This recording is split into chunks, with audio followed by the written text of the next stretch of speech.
नमस्कार दर्शक बंधु मैंने शुभ संध्या मो सागर आपण मानक नहीं आसी आज संध्यार केतोटी गुरुत्वपूर्ण खबर से वीडियो को शेष पर्यंत देखा मोर अनुरोध। चलतु आज संध्यार केतोटी गुरुत्वपूर्ण खबर उपर नजर पकेबा से पूर्व आपण मैंने वीडियो को लाइक करने सहित आम चैनल को सब्सक्राइब कर रखु। चलतु खबर उपर नजर पकेबा। प्रथम खबर देखंतु आसला बड़ खबर। दुर्नीति रे मातीचंती सरकारी बाबू गृह रे तथ्य रखिले मोहन माझी। दुर्नीति रे मातीचंती सरकारी बाबू एमिति किछि गृह रे मन्तव्य रखिचंती मुख्यमंत्री मोहन चरण माझी। एतिस से कहिचंती गत 5 वर्ष रे दुर्नीति अभियोग रे गिरफ होइचंती 827 पूर्त पंचायत राज राजस्व ग्राम्य उन्नयन स्वास्थ्य गृह गणशिक्षा और उच्च शिक्षा विभाग रे सर्वाधिक दुर्नीति होइचे। गत 5 वर्ष रे दुर्नीति अभियोग रे गिरफ होइचंती 827 सरकारी अधिकारी दुर्नीति करी दंडित होइचंते 486 अधिकारी एबे भी 1131 अधिकारी विरुद्ध रे विजिलेंस जांच सीट दाखल करथिबा बेले चलीचे विचार प्रक्रिया चालू रही। राज्य रे दुर्नीति निवारण संस्था को अधिक सुदृष्ट करबा पय राज्य सरकार नूतन भावे 48 गोटी पदवी सृष्टि करिसंते। ने विधानसभा लिखित उत्तर रखिसंते मुख्यमंत्री मोहन चरण माझी बोली खबर मिली। परवर्ती खबर देखंतु आसिला बड़ खबर। मात्र 9 मास रे नुआ सरकार करिसंते 21000 कोटी रु अधिक टंका ऋण। मोहन सरकार गत 9 मास मध्य 21000 कोटी रु अधिक टंका ऋण करिसंते। विधानसभा लिखित उत्तर दे एई सूचना दैचंते मुख्यमंत्री 2024 जून मासर फेब्रुआरी 2025 मध्य 21167 कोटी 97 लाख टंका ऋण करिसंते। नुआ सरकार विभिन्न सूत्ररो एई ऋण उठाइचंते। खोला बाजार रो सर्वाधिक 9000 कोटी टंकार ऋण उठाइचंते। मोहन सरकार भारत सरकार को ठारो ऋण आनिचंते 7149 कोटी टंका। सेही परि अंबाडोसी ठारो 2750 कोटी और काम्पाटो 2370 कोटी टंका ऋण करिसंते। विभिन्न सूत्ररो आनितबा एई ऋण टंका को सरकार संपूर्ण भावे पुंजी निवेश और विभिन्न उन्नयनमूलक काम रे लगाइचंते। जलसेचन शक्ति सड़क विपर्यय परिचालना सहरांचल भित्तिभूमि भली योजना रे टंका लगाइचंती सरकार। तेबे एहारी मध्य राज्य सरकार 14970 कोटी टंका ऋण परिशोध करिसंती बोली खबर मिली। परवर्ती खबर देखंतु आसेला बड़ खबर। बीजेपी रो बड़ बैठक। बीजेपी राज्य कार्यालय गुरुत्वपूर्ण बैठक। बीजेपी रो राष्ट्रीय साधारण संपादक तरुण चुंग बैठक रे उपस्थित अछंते। एहा सह मुख्यमंत्री मोहन माझी भी उपस्थित अछंते। राज्य कार्यालय गुरुत्वपूर्ण बैठक आरंभ होइचे। बैठक राज्य सभापति मनमोहन सामल संगठन महामंत्री मानस महांत बीजेपी राज्य प्रभारी विजय पाल सिंह तोमार उपमुख्यमंत्री प्रभात परिड़ा राजस्व मंत्री सुरेश पुजारी पूर्वतन राज्य बीजेपी सभापति समीर महांत बैठक रे उपस्थित अछंती बोली खबर मिली। परवर्ती खबर देखंतु आसिला बड़ खबर। गत 5 वर्ष मध्य ओडिशा रे 72 जन छात्र आत्महत्या करिसंती। मुख्यमंत्री कहिले गत 5 वर्ष मध्य ओडिशा रे मोट 72 जन छात्र आत्महत्या करी मृत्युवरण करिसंती। मुख्यमंत्री मोहन चरण माझी सोमवार विधानसभा रे सूचना दैचंते। छात्र आत्महत्या एवं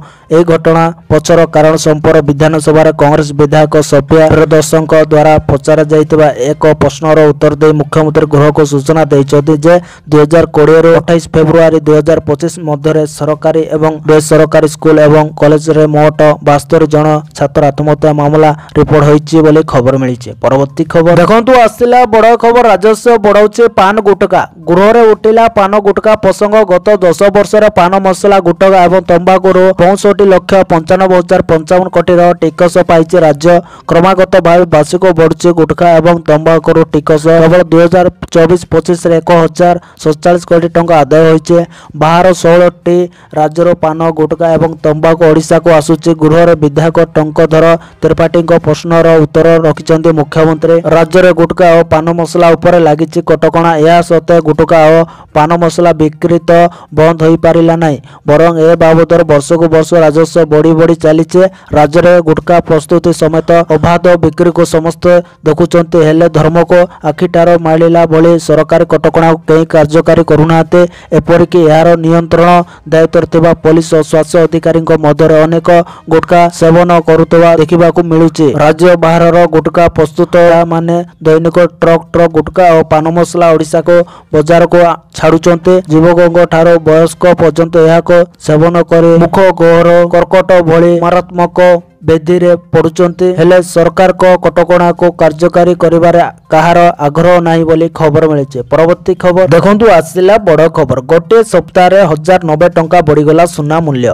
ଗତ ଏକ ସପ୍ତାହ ମଧ୍ୟରେ 24 କ୍ୟାରେଟ ସୁନା ଦରରେ 1090 ଟଙ୍କା ବୃଦ୍ଧି ଘଟିଛି। ସେହିପରି 22 କ୍ୟାରେଟ ସୁନା 1000 ଟଙ୍କା ମହଙ୍ଗା ହୋଇଛି। ବର୍ତ୍ତମାନ ମୂଲ୍ୟ ଅର୍ଥାତ୍ 9 ମାର୍ଚ୍ଚରେ ରାଜଧାନୀ ଦିଲ୍ଲୀରେ 24 କ୍ୟାରେଟ ସୁନା ଦର 10 ଗ୍ରାମ ପିଛା 87,860 ଟଙ୍କା ଥିଲା। ସେହିପରି ଏଠାରେ 22 କ୍ୟାରେଟ ସୁନା ଦର 80,550 ଟଙ୍କା ବୃଦ୍ଧି ଘଟିଛି। ଯଦି ଆମେ ରୂପା ଦର ଉପରେ ନଜର ପକାଇବା ଏହା ସପ୍ତାହରେ 2100 ଟଙ୍କା ବୃଦ୍ଧି ପାଇଛି। 9 ମାର୍ଚ୍ଚରେ ରୂପା ଦର କିଲୋଗ୍ରାମ ପିଛା 89,100 ଟଙ୍କା ରହିଛି। 8 ମାର୍ଚ୍ଚରେ ଇନ୍ଦୋରର ଫ୍ୟୁଚର ବଜାରରେ ରୂପା ଦର 100 ଟଙ୍କା ହ୍ରାସ ପାଇଛି। ଶୁକ୍ରବାର ଦିନ ରୂପା ମୂଲ୍ୟ କିଲୋଗ୍ରାମ ପିଛା 500 ଟଙ୍କା ବୃଦ୍ଧି ପାଇ 89,500 ଟଙ୍କା ହୋଇଥିଲା ବୋଲି ଖବର ମିଳିଛି। ପରବର୍ତ୍ତୀ ଖବର ଦେଖନ୍ତୁ ଆସିଲା ବଡ଼ ଖବର। ଆଇପିଏଲରେ ତମ୍ବାକୁ ଓ ଗୁଟଖା ବିଜ୍ଞାପନକୁ ବ୍ୟାନ୍। ଇଣ୍ଡିଆନ୍ ପ୍ରିମିୟର ଲିଗ୍ର 18ତମ ସଂସ୍କରଣ ମାର୍ଚ୍ଚ 22ରୁ ଆରମ୍ଭ ହେବ। ଏଥିପାଇଁ ସମସ୍ତ ଦଳ ନିଜ ନିଜ ସ୍ତରରେ ପ୍ରସ୍ତୁତି ଆରମ୍ଭ କରିସାରିଛନ୍ତି।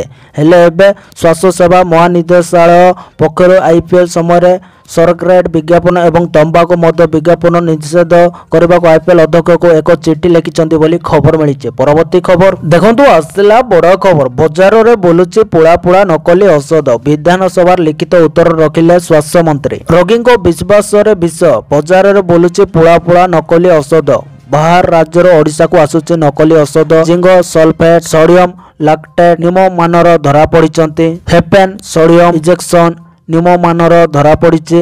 ଉତ୍ତରପ୍ରଦେଶ ମଧ୍ୟପ୍ରଦେଶ କୋଲକାତା ହାଇଦ୍ରାବାଦରୁ ଆସୁଛି ନକଲି ଔଷଧ। 3 ବର୍ଷରେ 103ଟି ଔଷଧ ନିମ୍ନମାନର ଧରାପଡ଼ିଛି। ଏନେଇ ବିଧାନସଭାରେ ଲିଖିତ ଉତ୍ତର ରଖିଛନ୍ତି ସ୍ୱାସ୍ଥ୍ୟମନ୍ତ୍ରୀ ବୋଲି ଖବର ମିଳିଛି। ପରବର୍ତ୍ତୀ ଖବର ଦେଖନ୍ତୁ ଆସିଲା ବଡ଼ ଖବର। ଡାଲି ଚାଉଳ ଏବଂ ମଟର ବଢ଼ିବ ରେଟ୍। ସରକାରଙ୍କ ବଡ଼ ଘୋଷଣା। ମସରୁମ ଡାଲି ମଟର ଏବଂ ଭଙ୍ଗା ଚାଉଳକୁ ନେଇ ସରକାର ଏକ ବଡ଼ ଘୋଷଣା କରିଛନ୍ତି। ରବିବାର ଦିନ ସରକାର ଘୋଷଣା କରିଛନ୍ତି ଯେ ମସରୁମ ଡାଲି ଉପରେ 10% ଆମଦାନୀ ଶୁଳ୍କ ଲାଗୁ କରାଯିବ। ଏହା ବ୍ୟତୀତ ମଟରର ଡ୍ୟୁଟି ଫ୍ରି ଆମଦାନୀ 3 ମାସ ପାଇଁ ବୃଦ୍ଧି କରାଯାଇଛି। ମାର୍ଚ୍ଚ 8 ତାରିଖରୁ ଡାଲି ଉପରେ 5% ବେସିକ୍ ଷ୍ଟକ୍ ଡ୍ୟୁଟି ଏବଂ 5%ରେ ଲାଗୁ କରିବାକୁ କେନ୍ଦ୍ର ସରକାର କହିଛନ୍ତି ବୋଲି ଖବର ମିଳିଛି। ପରବର୍ତ୍ତୀ ଖବର ଦେଖନ୍ତୁ ଆସିଲା ବଡ଼ ଖବର। ଆହୁରି ବଢ଼ିବ ତାତି। ପଶ୍ଚିମ ଓଡ଼ିଶାର ଆଜି ପାରଦ 40 ଟପିବା ନେଇ ଆକଳନ। ତାତିରୁ ମିଳିବନି ନିସ୍ତାର। ହଡ଼ ଖରାରେ ସିଝିବ ପୁରା ଓଡ଼ିଶା। ଆଗାମୀ 4ରୁ 5 ଦିନ ମଧ୍ୟରେ 3ରୁ 5 ଡିଗ୍ରୀ ପର୍ଯ୍ୟନ୍ତ ବଢ଼ିବ ପାରଦ ନେଇ ସତର୍କ କରାଇଛି ଆଞ୍ଚଳିକ ପାଣିପାଗ କେନ୍ଦ୍ର। 12 ମାର୍ଚ୍ଚ ପରେ ରାଜ୍ୟର ବିଭିନ୍ନ ଅଞ୍ଚଳରେ ତାପମାତ୍ରା 40 ଡିଗ୍ରୀ ସେଲସିୟସ୍ ଅତିକ୍ରମ କରିବାର ସମ୍ଭାବନା ରହିଥିବା ଆଇଏମ୍ଡି ପୂର୍ବାନୁମାନ କରିଛି। ବିଶେଷ କରି ଉପକୂଳ ଓଡ଼ିଶାର କିଛି ସ୍ଥାନରେ ତାପମାତ୍ରା 40 ଡିଗ୍ରୀ ସେଲସିୟସ୍ ଉପରେ ରହିବାର ସମ୍ଭାବନା ରହିଛି। ରାତି ତାପମାତ୍ରା ମଧ୍ୟ 2ରୁ 4 ଡିଗ୍ରୀ ପର୍ଯ୍ୟନ୍ତ ବୃଦ୍ଧି ପାଇବା। 16 ମାର୍ଚ୍ଚ ପର୍ଯ୍ୟନ୍ତ ଏଭଳି ସ୍ଥିତି ରହିପାରେ। ତେଣୁ ଲୋକଙ୍କୁ ଖରା ସମୟରେ ସୁରକ୍ଷିତ ରହିବାକୁ ପରାମର୍ଶ ଦିଆଯାଇଛି। ମାର୍ଚ୍ଚ 15ରୁ 18 ମଧ୍ୟରେ କାଳବୈଶାଖୀ ମୌସୁମୀ ଉପକୂଳ ଓଡ଼ିଶା ଏବଂ ପଡ଼ୋଶୀ ଜିଲ୍ଲାଗୁଡ଼ିକରେ ଛୁଇଁବାର ସମ୍ଭାବନା ରହିଛି। ସୁନ୍ଦରଗଡ଼ ଝାରସୁଗୁଡ଼ା ସମ୍ବଲପୁର ସୋନପୁର ବୌଦ୍ଧ ଓ ବଲାଙ୍ଗୀରରେ ସର୍ବୋଚ୍ଚ ତାପମାତ୍ରା 37 ଡିଗ୍ରୀ ସେଲସିୟସ୍ କିମ୍ବା ତାଠାରୁ ଅଧିକ ରେକର୍ଡ ହୋଇଛି। ଏସବୁ ଜିଲ୍ଲାରେ ଆଗାମୀ 4ରୁ 5 ଦିନ ଭିତରେ ଦିନ ତାପମାତ୍ରା 40 ଡିଗ୍ରୀ ସେଲସିୟସ୍ ଟପିବାର ଆଶଙ୍କା ରହିଛି। ସେହିପରି ରାତି ତାପମାତ୍ରା 2ରୁ 4 ଡିଗ୍ରୀ ସେଲସିୟସ୍ ବୃଦ୍ଧିର ସମ୍ଭାବନା ରହିଛି ବୋଲି ଖବର ମିଳିଛି। ପରବର୍ତ୍ତୀ ଖବର ଦେଖନ୍ତୁ ଆସିଲା ବଡ଼ ଖବର। କେଉଁ ଦିନ ପାଳନ ହେବ ହୋଲି? ବଦଳିଲା ତାରିଖ। ସରକାରୀ କ୍ୟାଲେଣ୍ଡର ଅନୁସାରେ ସମଗ୍ର ଓଡ଼ିଶାରେ ହୋଲି ପର୍ବ ମାର୍ଚ୍ଚ 15, 2025 ଶନିବାର ପାଳନ କରାଯିବ। ହୋଲିର ଗୋଟିଏ ଦିନ ପୂର୍ବରୁ ମାର୍ଚ୍ଚ 14, 2025 ଶୁକ୍ରବାରରେ ଦୋଳ ପୂର୍ଣ୍ଣିମା ପାଳନ କରାଯିବ ବୋଲି ଖବର ମିଳିଛି। ପରବର୍ତ୍ତୀ ଖବର ଦେଖନ୍ତୁ ଆସିଲା ବଡ଼ ଖବର। ବ୍ୟାଙ୍କରେ ବାହାରିଲା ନିଯୁକ୍ତି। ବ୍ୟାଙ୍କ ଅଫ୍ ଇଣ୍ଡିଆ ଦେଶର ବିଭିନ୍ନ ରାଜ୍ୟରେ ମୋଟ 400 ଖାଲି ପଦବୀ ପୂରଣ ପାଇଁ ନିଯୁକ୍ତି ବାହାର କରିଛି। ଏହି ନିଯୁକ୍ତି ପାଇଁ ଆବେଦନ କରିବାର ଶେଷ ତାରିଖ 15 ମାର୍ଚ୍ଚ 2025। ଏପରି ପରିସ୍ଥିତିରେ ଯଦି ଆପଣ ମଧ୍ୟ ଗ୍ରାଜୁଏଟ୍ ଏବଂ ବ୍ୟାଙ୍କରେ ସରକାରୀ ଚାକିରି କରିବାକୁ ଚାହୁଁଛନ୍ତି ତେବେ ଆପଣ ନିର୍ଦ୍ଧାରିତ ତାରିଖ ମଧ୍ୟରେ ଏହି ନିଯୁକ୍ତିରେ ସାମିଲ ହେବା ପାଇଁ ଅନଲାଇନରେ ଆବେଦନ କରିପାରିବେ ବୋଲି ଖବର ମିଳିଛି। ପରବର୍ତ୍ତୀ ଖବର ଦେଖନ୍ତୁ ଆସିଲା ବଡ଼ ଖବର। ଚାଲି ପାରିଲାନି ବିଧାନସଭା। 2 ଦିନ ପରେ ଆଜିଠୁ ପୁଣି ଆରମ୍ଭ ହୋଇଛି ବିଧାନସଭା ବଜେଟ୍ ଅଧିବେଶନ। ଦ୍ୱିତୀୟ ପର୍ଯ୍ୟାୟର ଆଜି ଦ୍ୱିତୀୟ ଦିନ ଗୃହ ଆରମ୍ଭରୁ ହୋଇଥିଲା ଶୋକ ପ୍ରସ୍ତାବ ପରେ ବିଧାନସଭାରେ କଂଗ୍ରେସ ସଦସ୍ୟଙ୍କ ହଟ୍ଟଗୋଳ ଦେଖିବାକୁ ମିଳିଛି।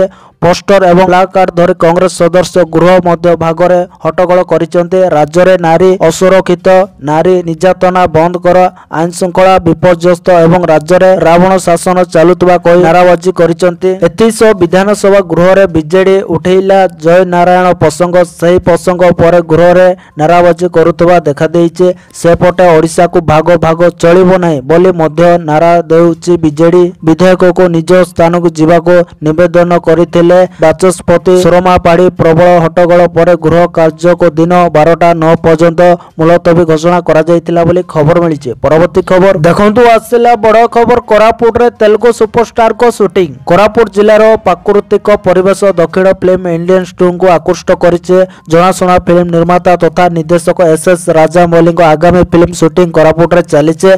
कोरापुट देवमाली रे तेलुगु सुपरस्टार महेश बाबू शूटिंग सेट रे एक एक्शन दृश्य शूट करुथिबार नजर आसीছে। देवमाली रे महेश बाबू को देखिबाको लोकंक भीड़ जमुची। हेले सुरक्षा कड़ाकड़ी थिबारु महेश बाबू को देखि न पारि लोक निराश होई फेरी जाउचंती। जिलार विभिन्न पर्यटन स्थल रे big budget Telugu film SSMB 29 रो शूटिंग आरंभ होइছে। जिला प्रशासन पक्षर फिल्म शूटिंग पाई समस्त प्रकार सहायता करा जाउছে। फिल्म शूटिंग पाई एबे कोरापुट रे तेलुगु फिल्म रो सुपरस्टार महेश बाबू, तमिल अभिनेता पृथ्वीराज आसीचंती। आगो को प्रसिद्ध अभिनेत्री प्रियंका चोपड़ा शूटिंग सेट रे शामिल हेबे बोली सूचना मिली। तो धन्यवाद दर्शक बंधु मैंने ये आज संध्यार केतोटी गुरुत्वपूर्ण खबर। जदि वीडियो भल लगी लाइक करने सहित आम चैनल को सब्सक्राइब करूँ। वीडियो संपूर्ण देखि आपण मानको बहुत बहुत धन्यवाद।